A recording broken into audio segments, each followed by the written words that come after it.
Hi there, I'm Jenny. 2 weeks before my wedding, I found a note on my parents' kitchen counter. Wedding's off. Expect a call from my lawyer. No call, no explanation, just silence. But that wasn't the worst part. They used my wedding plans for someone else. My own sister. My money, my venue, even my dress. Reassigned like I was never part of it.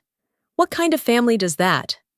And what happened 48 hours later? I promise it changed everything. I arrived at my parents' house earlier than usual that morning.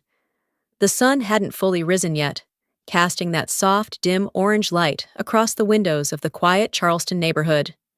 I'd planned to drop off the final cake samples and the newly printed invitations before heading into work. Everything had been scheduled down to the hour these last few weeks, and I'd been careful not to overstep, especially with my mother. I let myself in through the side door like I always had.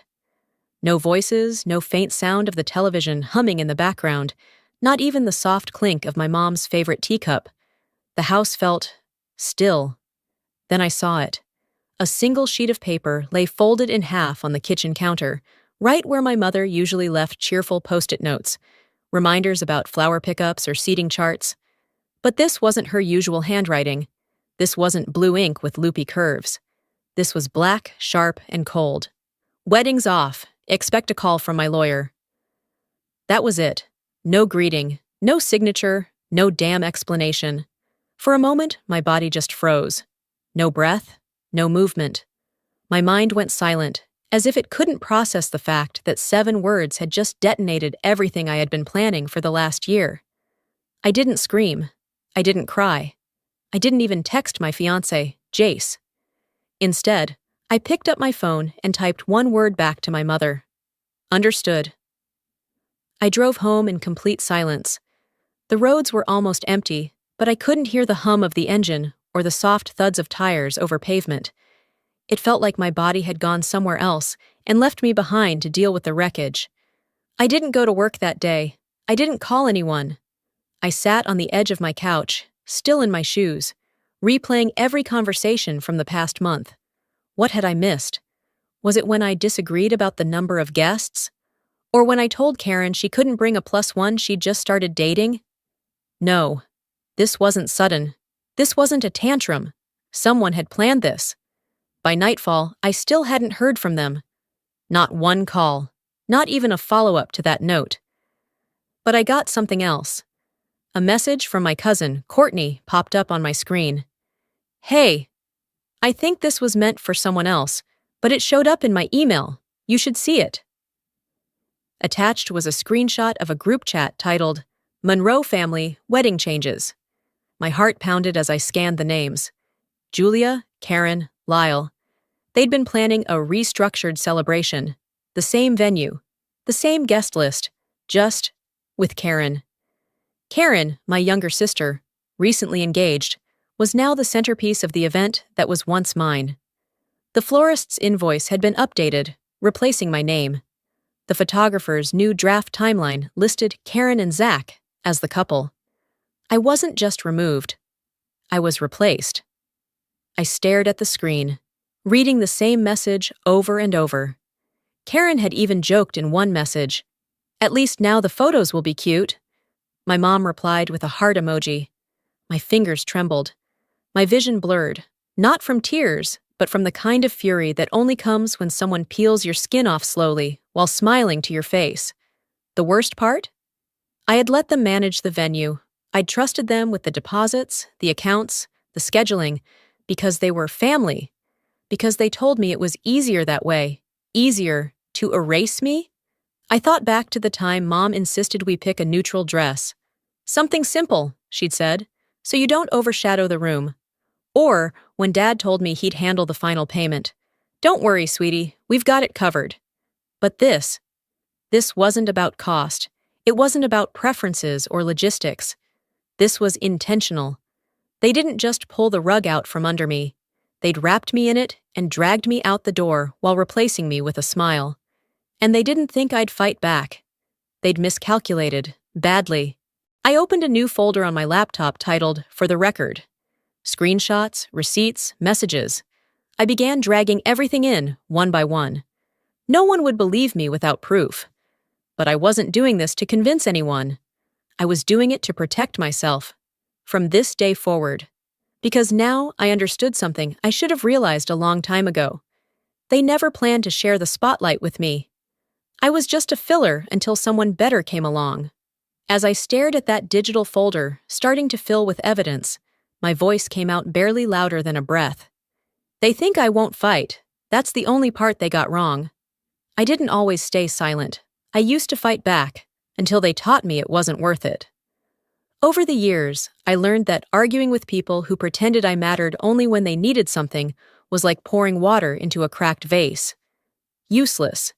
And now, with that folder filling up on my laptop, I sat motionless, letting memories drift in like fog over the marshes. 2 weeks before that note appeared on the kitchen counter, I had a dress-fitting appointment downtown. It was at the boutique Julia insisted we use, the same one she had bragged about going to when she was my age. I was nervous that day, not because of the dress, but because I knew Julia wouldn't show up. She'd already started pulling back, canceling phone calls, skipping vendor meetings. But I clung to the possibility that maybe this moment would bring us together again.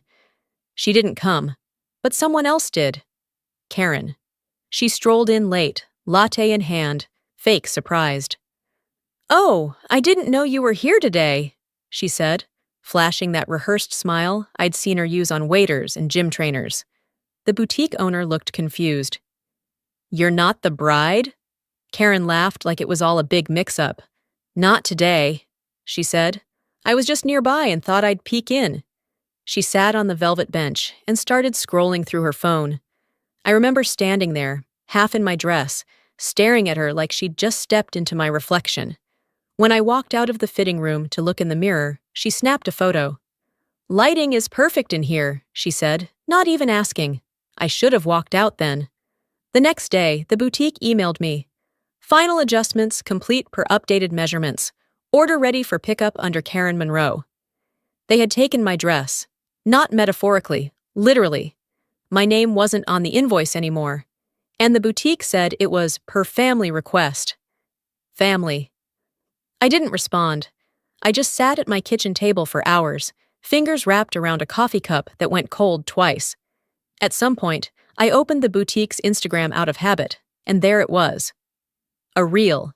A perfectly curated little montage, tagged with autumn leaves, and the caption, "So happy for Karen. Perfect fall wedding." I watched it. Karen walked down the aisle in my dress. In my venue. With my string quartet playing the same piece I'd handpicked for my entrance. Every frame glowed like a magazine spread. Julia and Lyle beamed with pride. They toasted champagne. They hugged Karen like she was the crown jewel of the family. And not once was I mentioned. Not a thank you. Not a photo tucked into a corner. Not even a tag on social media. I wasn't even a ghost at the party. I stared at the screen in stunned silence. The comments rolled in beneath the video like confetti. "She's glowing!" "Julia raised such a beautiful bride." "This family knows how to throw a wedding." The irony nearly made me laugh. That night, I waited until the apartment fell quiet again before I picked up the phone. I dialed Jace. He was in Atlanta, finishing up a last-minute project. I hadn't told him about the note yet, or the video. I wanted to protect him from the mess. But I also knew he had a right to know. His voice came on the line, calm but cautious. "Jenny, I was starting to worry." I swallowed hard. "You didn't see it yet, did you?" "See what?" I paused. "Never mind, just... They canceled it, my parents. Left me a note." "What?" His voice dropped. "They canceled our wedding?" "Not canceled," I said. "Hijacked.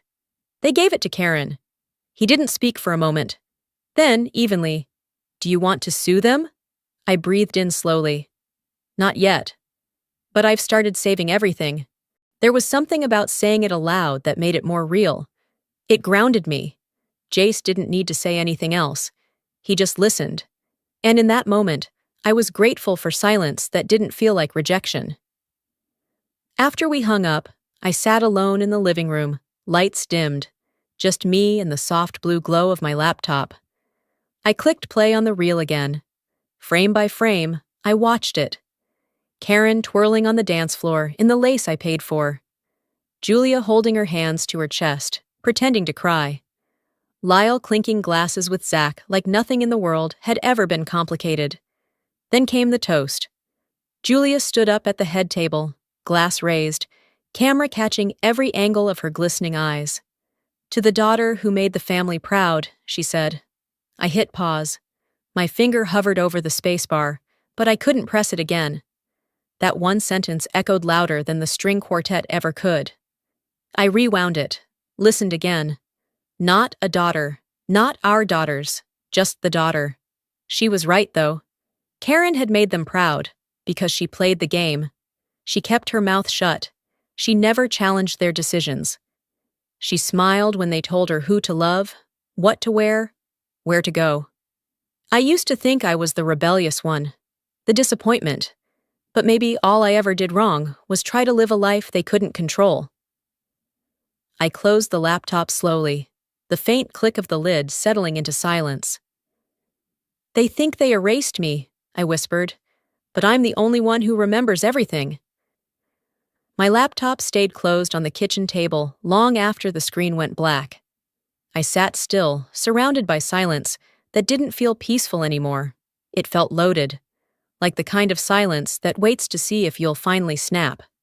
I didn't, not yet. Instead, I got up, walked to the drawer I rarely touched, and pulled out my old phone, the cracked one I stopped using after I got promoted. It was mostly dead weight now, but it still had photos, voicemails, and voice memos from years ago. I told myself I was looking for something practical, maybe old vendor quotes or a contact from my early wedding planning. But deep down, I was hunting for proof I wasn't losing my mind. Something that reminded me this didn't come out of nowhere. I scrolled through the folders until one labeled Holiday Dinner 2021 caught my eye. My finger hovered. That Thanksgiving had been odd. Julia was unusually quiet. Karen kept going on about a marketing job she hadn't even accepted yet. Dad was glued to the football game. I remembered stepping out to take a walk around the block, needing air after Karen snapped at me for always being so sensitive. Apparently, I had left my phone recording on the table by mistake. When I pressed play, the background clinks of silverware filled the room again. Then Julia's voice. Too casual, too smooth. "She's a sweet girl," she said, and I already knew she meant me. "But she's just not like Karen, not driven, not special. She's fine." That word, fine, cut deeper than anything vulgar ever could. It wasn't rage or rejection. It was dismissal, like I was a bland wallpaper in their home. Not worth changing, not worth admiring. "She doesn't push herself. She's content, and that's okay. But Karen has potential." I stopped the recording. I didn't need to hear more. My face didn't flush. My heart didn't pound. I just sat there, jaw clenched, staring out the window as a group of kids biked down the street, laughing freely. So this was the story they'd told themselves for years, that I was fine, and therefore not worth fighting for. But it hadn't always been like that. There was a time, brief as it was, when I pushed back. Colton. 6 years ago, he had been the first person I ever let in fully. The kind of man who planned weekend trips and surprised me with used books he thought I'd like. I remember the afternoon he invited me to Edisto Beach, just the two of us. We were supposed to leave Friday morning. Instead, I woke up to a message. "Jenny, I'm sorry. I can't do this. I think your family was right. I'm not enough." No fight, no second chance. Just silence after that. For years, I believed he'd simply fallen out of love. Maybe found someone easier. But as I sat now, the words from that old voicemail echoed differently. My family was right. He didn't say, "You were wrong." He said they were right. Back then, I couldn't accept it. So I buried it. Never told anyone, not even Jace. I reached for my water glass and stared at the condensation trail it left on the table. I wasn't crying. There weren't any tears left for this version of myself. Instead, I stood and walked to the cabinet above the fridge. That's where I kept the documents. The mortgage I signed alone, the receipts from the wedding venue, a printed spreadsheet Julia insisted on managing. To keep things in order, she had said. Every page I pulled confirmed something deeper than mismanagement. This wasn't chaos. It was strategy, the kind that erased me slowly, so by the time I noticed, I'd already disappeared. They'd taken my wedding, my voice, my dress. What else had they stolen in the name of family? The worst part wasn't what I found. It was how easy it was to find. A clean sweep. No record of deposits made under my name. No recognition of my work. The guest list, edited weeks ago, had my email removed. The floral arrangements were now listed under Karen M. My entire presence, scrubbed. I whispered the question again as I sat back down, a whisper that didn't feel rhetorical anymore. What else have they taken? And for the first time, I didn't feel guilty for asking. That moment of stillness was broken by the sharp ring of my phone. Unknown number. I usually let those go, but this time, something in my gut made me press accept. Jenny? The voice asked, nervous, familiar. I didn't answer right away. It's Colton, he said. I heard about your wedding, and I thought, maybe you should know more about what happened back then. The room spun slightly, not from surprise, but from recognition. This wasn't a ghost returning. It was a piece of the puzzle I'd never been allowed to hold. I leaned forward, pressing my palm to my forehead. A familiar ache built behind my eyes. I kept my voice calm. I'm listening. Colton didn't hesitate once I said I was listening. She threatened me, Jenny. I didn't know what else to do. His voice cracked, but I didn't speak. I needed the full story, not comfort. She didn't just tell me to back off. She called my office, my manager, said I was involved with someone who had mental instability, that you were emotionally fragile, needed constant care, and that our relationship was affecting your health, that I was contributing to it. I gripped the edge of the kitchen counter, steadying myself. My knuckles ached from how tight my hand clenched the phone. I said nothing, but inside, something collapsed. Not like a building that falls, more like a dam that quietly cracks, piece by piece, until the flood becomes unstoppable. She said if I really loved you, I'd walk away so you could focus on yourself. And I believed her. I thought I was doing the right thing. He paused. I could hear it, the regret, the weight he'd been carrying all these years. I'm sorry. I know it doesn't fix anything. I nodded, even though he couldn't see it. My voice came out calm, nearly flat. It doesn't, I said. But thank you for telling me. We exchanged no goodbyes. I hung up, placed the phone on the table, and stared at the window, where the streetlight outside glowed over empty pavement. Then I picked up my own thoughts like shards on a tile floor, fitting them into something resembling a timeline. The pattern was clear now, not just in hindsight, but in cold, deliberate detail. Control.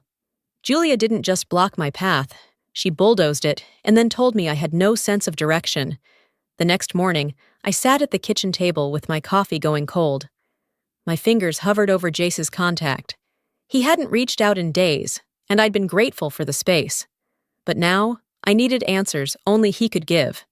When he picked up, his tone was cautious. Hey, he said.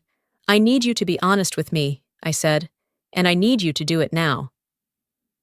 There was a pause, just long enough for me to imagine him sitting on his couch, hand on his forehead, like he always did when he felt cornered. I know what this is about, he said, and you're right to ask. He told me about the day he went to my parents' house, months before he proposed. She called me into the sunroom. Your dad wasn't there. She had a folder, said it was something to help me make the right choice before the engagement. He sighed. Inside were copies of your old credit statements from years ago, notes about your panic attacks after college, even your ER bill from when you fainted at work. She told me she kept them for emergencies. And the prenup? I asked. Jace hesitated. She had one drafted. Said it was just precaution. To protect the family's assets in case things didn't work out. Did you sign it? No, but... I also didn't tell you. I didn't want to cause a rift. A rift. As if there hadn't already been a canyon. Thank you, I said, and ended the call before I said something I couldn't take back. I stood up, walked into my bedroom, and pulled the small metal box from the back of my closet. Inside were the documents Julia had always said to hold on to, just in case. The venue deposit confirmation. It had my name on it. The floral arrangement invoice had come through my nonprofit's account, the one I opened 5 years ago. And at the very bottom, folded neatly in a cream envelope, was the budgeting agreement she'd handed me 2 months ago. I had signed it without much thought. Back then, she said it was to help keep expenses organized. What I held now, though, was no budgeting guide. It was a contract, a silent transfer of assets, a neat little tool to move things out of my hands and into Karen's. I stared at the signature line. Mine. Above a line that said, Authorized financial reassignment for family redistribution purposes. They didn't just cancel my wedding, they reallocated my life.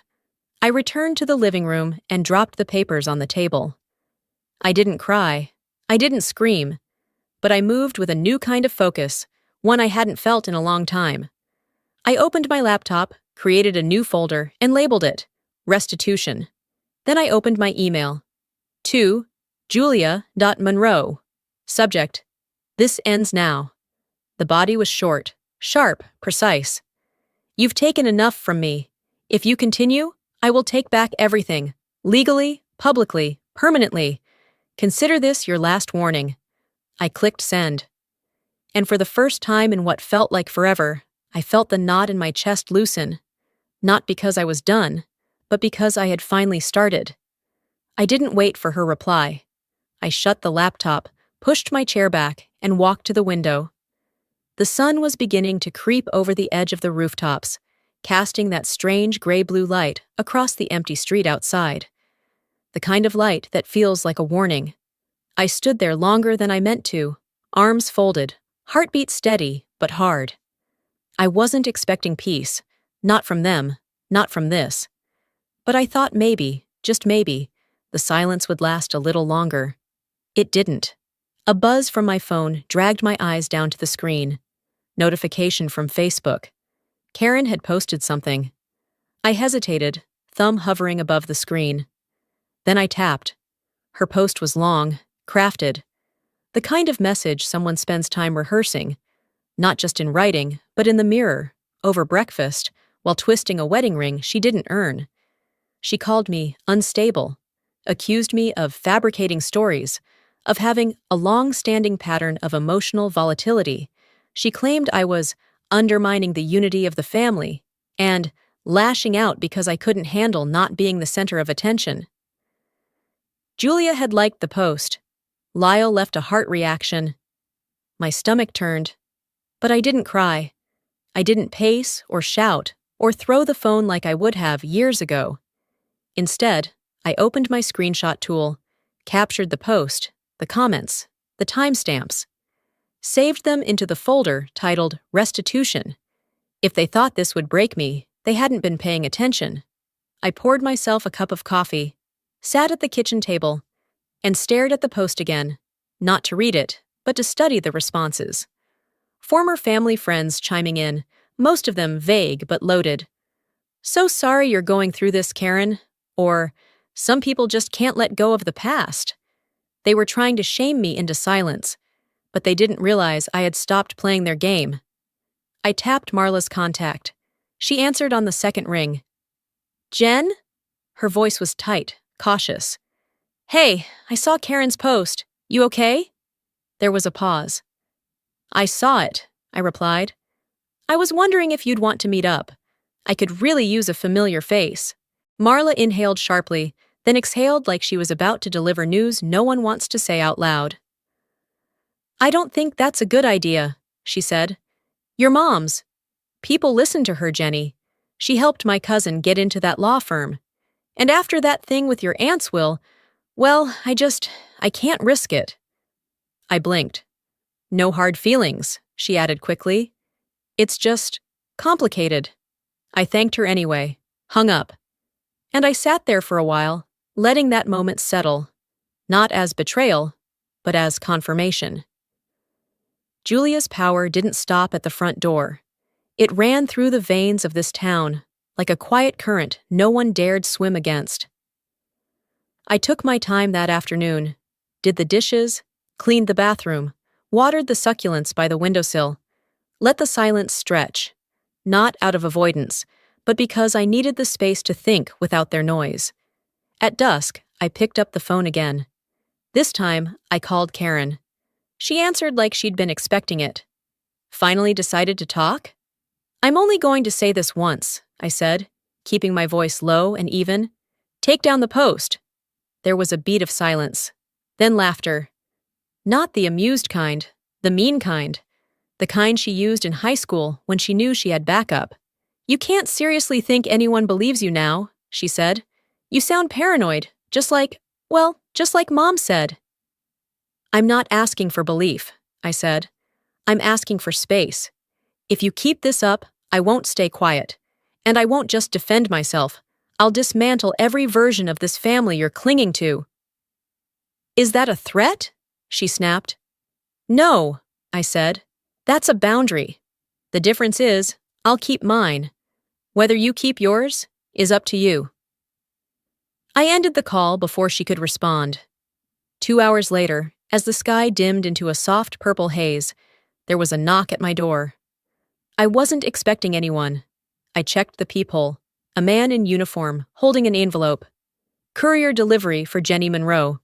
I signed, thanked him, and closed the door. The envelope was heavy, thick paper. I sat on the couch, slid a finger under the seal, and pulled out a neatly folded document. Legal notice of removal, beneficiary revocation. The language was formal, cold, bullet-pointed. As of this date, Jenny Monroe is hereby removed from all family estate considerations, including property, financial trusts, and personal assets managed by the Monroe Family Trust. No reasons listed. At the bottom, in clean, slanted ink, was a single closing line. As of now, you are no longer considered part of this family's future. I stared at it, felt no rush of heat, no bile at the back of my throat, just a long, slow breath leaving my chest.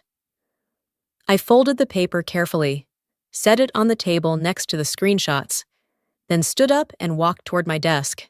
They thought they'd buried me, but all they'd done was draw a line, and for the first time in my life, I was ready to step over it.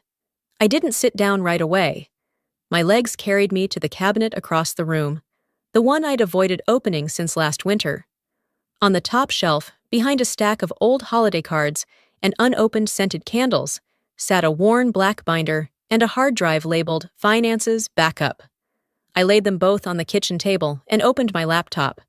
There were 2 versions of myself stored inside that spreadsheet. The woman they saw, scattered, unfocused, always a step behind. And the woman they didn't, meticulous, prepared, quiet because she knew numbers never needed to shout. It took nearly 3 hours to go line by line. I revisited every Venmo transaction Karen ever requested with the word urgent, every bank draft where I covered their utilities, just until Dad's bonus clears, every florist receipt from the venue they claimed I hadn't paid for. By the time I was done, the total sat just above $38,000. I printed the pages, slipped them into plastic sleeves, and filled the binder. Then I labeled it Ledger of Record. I wasn't building a case. I was building a wall they couldn't pretend not to see. Around noon the next day, I stepped out for a walk, just to clear my head. I didn't get 2 blocks before my phone vibrated. Login failed. Shared Dropbox folder, Monroe Family Planning. Another buzz followed. Access revoked. Joint house account. I stopped in my tracks. The sidewalk felt narrower somehow. The world didn't tilt, it just clarified. I called the bank immediately, pressing 0 until I reached a human. I need to confirm activity on an account I co-managed, I said. giving the details flatly. The rep pulled it up. There was a change submitted last night. A power of attorney form from Mr. Lyle Monroe, revoking your co-ownership. Was it notarized? Yes, ma'am. Then you'll need to see my file, I said. I'm sending over documents now. Until you sort this out, freeze the account. That money is in dispute. She hesitated, but my tone didn't. Within 20 minutes, the freeze was confirmed. I didn't feel triumph. I felt something sharper, like setting a bone that had healed crooked and finally snapping it into place. Back home, I made another folder. Titled it, In Case of Public Denial. Inside it went everything that proved my version of this story wasn't a narrative. It was a timeline. Text messages from Karen promising repayment. Email threads with Julia discussing shared costs. Digital contracts signed under my name for venue services, now credited to them. I didn't plan to post them, but I wanted them ready. People like my family didn't fear confrontation. They feared being unmasked, not with emotion, but with receipts. And that was the one thing I'd always kept. I closed the laptop, stood up, and made tea. The act was simple, mundane even, but it steadied me. My hands didn't shake as I poured. My breath didn't hitch when I sat back down. I wasn't waiting for them to fix it anymore. I wasn't even waiting for justice. I was laying brickwork. At 8:17 p.m., my phone rang. It was an unknown number, but I recognized the area code, my old banker's office. I answered on the second ring. Ms. Monroe? Yes. This is Allison from McAllister Financial. I think it would be best if you came in tomorrow. We received a document this morning. It lists your signature, but something about it didn't sit right with me. What kind of document? It references property reassignment, partial title transfer on a home under the Monroe family umbrella. We flagged it because your existing file shows no prior authorization. My chest didn't tighten, my voice didn't rise. Do you still have it? Yes. Keep it secure. I'll be in at 9. She paused. You'll want to bring any legal paperwork that contradicts what we received. I looked at the binder sitting on my kitchen table. I've got plenty. After the call, I turned off all the lights except one over the sink. I stood there for a moment, the glow catching the edge of the binder's spine. They'd taught me to be polite, to not raise my voice, to apologize even when I wasn't wrong, but they never taught me what to do when I stopped caring what they thought. And now they'd picked the wrong thing to forge. Morning broke with the kind of chill that didn't come from the weather. My shoes echoed through the office lobby, muted by the heavy carpet, but my steps were precise. I'd worn navy, clean, professional, forgettable. I didn't need to stand out today. I needed to stand tall. At 9:26 a.m., our front desk buzzed. Jenny? Sharon, the receptionist, called across the open space. There's a delivery for you. I turned toward her just as a man in a gray blazer stepped into view, holding a document tube and a clipboard. Jenny Monroe? He asked, expression neutral. I nodded. You've been served. He placed the envelope in my hands, had me sign, and left before I could say a word. I walked back to my desk slowly, sat down, and peeled the seal open. Civil complaint, Monroe vs. Monroe. I scanned it. Paragraphs of inflated claims. They accused me of embezzling family funds intended for the original wedding. Claimed I had authorized venue upgrades outside agreed budgets, that I'd suffered repeated emotional instability that rendered me unfit to manage financial matters. My name was twisted into a caricature of chaos. The lawsuit didn't just seek money, it sought to label me untrustworthy, volatile, dangerous. Around me, the office hummed too quietly. I felt eyes flick toward me and away just as quickly. I closed the packet, opened my email, and typed, Subject, Defamation claim, Monroe family. Add this filing to our counterclaim. Defamation, malicious intent, reputational damage. Let's respond swiftly. I didn't need revenge that made noise. I needed revenge that came with a docket number. That afternoon, The door of the past opened wide. A call came through to my work line from a number I didn't recognize. "This is Jenny." "Jenny, it's Victor Lang." I leaned back. Victor had been my mother's PR shield for as long as I could remember. He'd been the man who spun Julia's missteps into inspirational quotes, the one who'd told newspapers that our family was resilient when whispers of misused funds at her charity circled 10 years ago. Now, he sounded like someone playing both sides. "I just wanted to reach out," he said, smoothing his tone like a politician, "and say, you might want to let this play out quietly. Sometimes the noise dies faster if you don't feed it."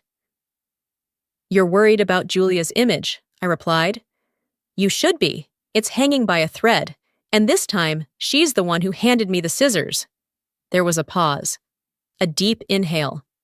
"Jenny, these things spiral. Be smart." "I am being smart. That's what scares you." I ended the call. That evening, I stayed off social media. But the universe didn't return the favor. My phone buzzed with a notification. Julia Monroe posted a new status update. I didn't click right away. I waited. Took a sip of the chamomile tea I didn't want, but had made out of habit. Then I opened it. "It's hard being a mother," it began. "You try to raise your children with compassion. You sacrifice. You guide. But sometimes, when pain twists a child's view, all they can see is betrayal, where there was once love." There was no name, but everyone knew who it was about. The comments poured in. People from church, neighbors from our old block, Karen's new in-laws. "She's lucky to have you as a mother." "Some kids just turn bitter no matter what you give them." "I've seen this before. It's the money. Always the money." I printed the post, all 57 comments, highlighted names, took screenshots of every mutual connection who clicked like. Then I handed them to my attorney. "Don't respond," she said. "I won't, but you will." We began outlining our timeline. When Karen first asked for the deposit loan, when Julia sent me the budget spreadsheet that later reallocated assets, when the house was listed with my name on the agreement, when the Dropbox folder was mysteriously wiped. I didn't need to argue with strangers online. I had a courtroom. 3 days later, an email came through just after breakfast. Court date confirmed. Monroe vs. Monroe, Civil Division, Room 204. Hearing set for 3 weeks out.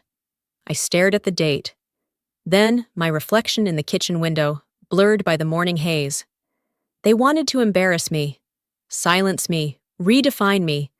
But the only thing they'd accomplished was sharpening my resolve. I turned from the window and spoke out loud to no one but myself. "You want a public fight? Fine, but I'm bringing every truth you buried." After I closed the email confirming the court date, I didn't sit down. I didn't scroll through more evidence or rehearse possible questions. I walked straight to the living room window, pulled back the curtain, and stared out into the quiet, early evening stillness.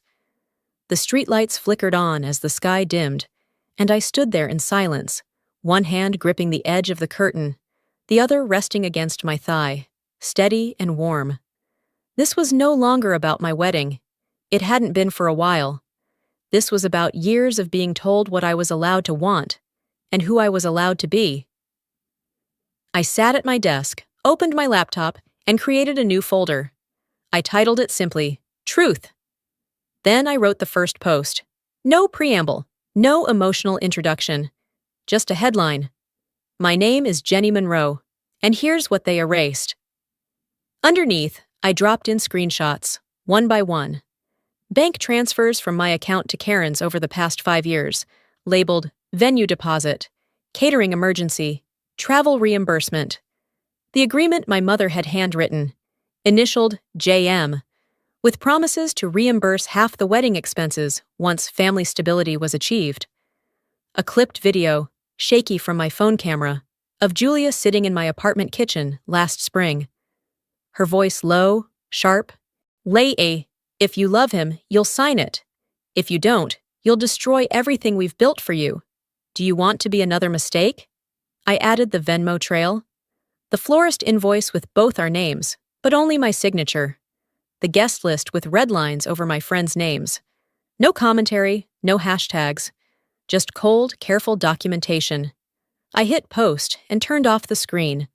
When I woke up at 6:20 the next morning, the thread had been shared over 3,000 times. Comments rolled in faster than I could read. Strangers, former classmates, quiet supporters, who had watched from the sidelines for years, and people asking questions. Why would a family do this to their daughter? Jenny, you're not alone. This is what generational manipulation looks like. At 7:02 a.m., my phone rang. I didn't recognize the number. I picked up anyway. Jenny, Karen's voice said, brittle and shaking. What the hell are you doing? I'm telling the truth, I said simply. You've made Mom look bad. You've made all of us look damaged. I waited. You think the internet is going to fix this? She hissed. You think they'll love you for tearing us apart in public? No, I replied calmly. I think they'll understand that I stopped letting someone else define me. There was silence.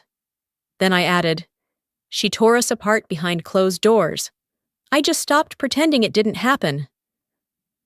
I ended the call, then blocked the number. By noon, my lawyer called to confirm we were ready to submit the final counterclaim. I added the new evidence, she said. Are you sure you want to include the notarized statement from the accountant? Yes, I answered. She was complicit. She gets named. That document had been a surprise. An old family accountant had come forward quietly after reading my post. She had resigned years ago, citing health reasons. In her notarized letter, she confirmed that Julia had rerouted donations meant for a charity account, set up under my name, into a separate trust controlled solely by her and my father. She included dates, transfer logs, even scanned copies of altered receipts. This wasn't just an ugly divorce from my family. It was financial fraud, on paper, in ink, and all of it had my name tied to it, without my consent. The updated counterclaim listed breach of fiduciary duty, financial misrepresentation, emotional distress, unjust enrichment. We printed it on ivory stock and had it hand-delivered. I didn't check Facebook again that day. But that night, as I lay in bed, my phone buzzed once more. This time from an unknown number, I didn't answer. Instead, I opened the screenshot folder and scrolled through them, one by one, until my breathing evened out. The next morning arrived with a steady drizzle. I dressed in a slate gray blouse, hair pulled back, heels low but firm. I didn't want to make a statement. I wanted to be the one who stood when everyone else sat down. The courthouse hallway was quiet. Pale green walls, long benches. Karen was already seated near the far end, her lawyer beside her. She looked up when I entered, but said nothing. Julia stood near the wall, arms crossed, avoiding my eyes entirely. A man with a press badge stepped forward. Ms. Monroe, he asked quietly, do you have anything you'd like to say before we go in? I looked past him, through the door that would open onto rows of polished seats, recorded testimony, and legal arguments. Then I met his gaze. Just this, I said. When someone tells you silence is love, they're usually trying to keep you from speaking. The courtroom doors opened with the kind of hush that follows a storm, not precedes one. A bailiff called our case, and I stepped forward with my attorney beside me, heart steady, breath deliberate. I wasn't trembling, not anymore. The nerves had burned off weeks ago. What was left now was clarity. Karen sat across the aisle, shifting in her seat. Her lawyer whispered something, but she wasn't listening. Julia remained standing near the edge of the room, hands clenched tight around a stack of papers. Lyle was there too, though he seemed more like a figure propped up than a participant. He avoided my gaze the entire time. The judge, an older woman, with hair pulled tightly into a bun and a voice that brooked no posturing, asked both sides to keep emotions out of their presentations. This isn't a reality show, she said bluntly. It's civil court. Facts, please. I let my lawyer do most of the talking. Contracts, transfers, recorded conversations. We submitted everything. When it was their turn, Julia's side attempted to argue emotional instability, to which the judge raised an eyebrow and asked for clinical documentation. None was provided. By the end of it, there were no slammed gavels, no dramatic gasps. The ruling was measured, independent audits to be conducted, Jenny Monroe granted temporary legal authority over disputed funds, and all remaining property matters to be resolved through civil mediation. When it was over, Julia didn't speak. Karen stormed out. Lyle followed without looking back. I didn't smile. That wasn't what this was for. This wasn't about walking out victorious. This was about finally standing. 2 weeks passed before I returned to the Monroe house, what used to be home. I arrived unannounced, mid-afternoon, holding a manila folder with the final settlement papers and the release form removing my name from the deed. The front door wasn't locked. I walked through, my heels soft against the hardwood floors. The hallway smelled the same, lavender and furniture polish, but it didn't feel like it belonged to me anymore. I paused in the kitchen, ran my hand along the edge of the counter where I used to help bake pies for Thanksgiving. Passed by the staircase I once sat at during high school arguments. Stood at the doorway of my old bedroom and barely recognized the girl who used to cry into her pillow every time her mother told her, "You're just too much." Nothing had changed. Everything had. I placed the folder on the kitchen table. Then I pulled my old keys from my coat pocket, set them gently on top. I didn't knock. I didn't wait for anyone to find me. I just stepped out and let the door click shut behind me. A few days later, a plain white envelope arrived at my apartment. No return address. Inside was a personal check. The memo read, "Reimbursement for dress, venue, and emotional damages." The amount, $31,320, an exact match for what I'd tallied in one of my earliest spreadsheets. No note, no apology, just the check. I didn't cash it. I framed it. Underneath the glass, on a small brass plate, I had engraved, "Proof that they knew." It didn't make me whole, but it told me I hadn't imagined any of it. Another week passed before I heard from Marla again. Her name popped up on my screen during a quiet Friday morning at a cafe by the river. "I saw what you did," her message read. "If you ever need a partner for what's next, I'm in." I took a sip of my coffee, watching a pair of ducks skim across the surface of the water. My laptop was open, cursor blinking on a new document titled Monroe and Wells, Advocacy and Legal Planning for Women in Crisis. The idea had been brewing ever since the courthouse, because for every woman like me who found her way through the noise, there were 10 more still stuck inside it, wondering if they were the problem. I set my mug down, typed the first sentence of the mission statement, then stopped to read it back aloud. "Freedom isn't loud," I whispered. "Sometimes it's just the sound of no one calling you back." And that, more than any verdict or headline, was the ending I'd been waiting for. Sometimes the hardest battles aren't the ones fought in courtrooms or over dinner tables. They're the ones where you finally choose yourself over being accepted. If there's one thing I've learned through all of this, it's that family isn't built on silence or submission. It's built on respect, accountability, and the freedom to speak your truth, even when it shakes the room. I didn't win by hurting them. I won by stepping away, by reclaiming the parts of me they tried to rewrite. And maybe that's the real lesson here. Closure doesn't always look like justice served in headlines. Sometimes it's just peace, and a quiet morning where no one's trying to control your life anymore. What about you? Have you ever stayed silent to keep the peace, only to realize you were sacrificing yourself in the process? I'd love to hear your thoughts. If this story resonated with you, drop a 1 in the comments or tell me where you're watching from. And if it didn't sit right with you, let me know why. I'm here to listen. If you'd like to hear more stories like this, real, raw, and deeply human, make sure to subscribe to the channel so you don't miss what's next. You deserve to be heard. Let's keep the conversation going.